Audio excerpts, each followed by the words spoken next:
Also tonight, the investigation is just getting underway into what happened that brought down a plane in Chesapeake. That crash early this morning turned deadly. The plane had just taken off from Long Island, or for Long Island, when it went down near Chesapeake Regional Airport. Chopper 10 shows the scene here, and crews have been there all day long, piecing together the facts in a fiery crash. 10 on your side's Joe Fisher has the latest developments for us. Joe? Well, Tom, there is about a 5-minute window between the time the plane took off this morning and the time someone called 911 to report the crash. That plane is still here in this field towards the back there. The NTSB says the manufacturers of both the airplane and the engine are on the way to the scene.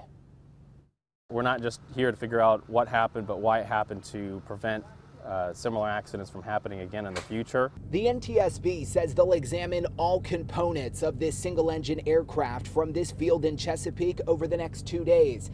Lead investigator Adam Gerhardt says the airplane didn't have a cockpit voice recorder or flight data recorder, but he says it's possible other electronics on board could help them retrieve information. We like to say we focus on the man, the machine, and the environment. State police say the conditions were foggy when the plane took off from the Chesapeake Regional Airport around 7:30 this morning. It crashed in a field across the street and caught fire. Do you know how long the plane was in the air?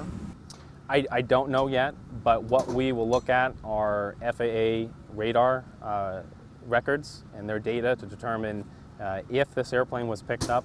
This aerial view is giving us a lay of the land. You can see the runway where the plane took off around 7:30 this morning, and it's here across West Road about a quarter of a mile in this field where state police say the plane crashed. The NTSB says the pilot filed a flight plan with the FAA bound for Farmingdale, New York. Gerhardt says whatever happened in the air was not communicated with air traffic control. It would be routine for the pilot to check in with air traffic control, and we don't have any record at this time that the pilot checked in with air traffic control. Officials have not identified the pilot, but records show he flew from New York to Chesapeake just last week.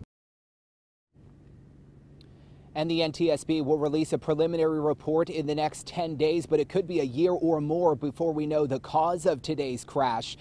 As soon as we know the name of that pilot, we'll post it first for you over on wavy.com. Live in Chesapeake tonight, I'm Joe Fisher, 10 on your side.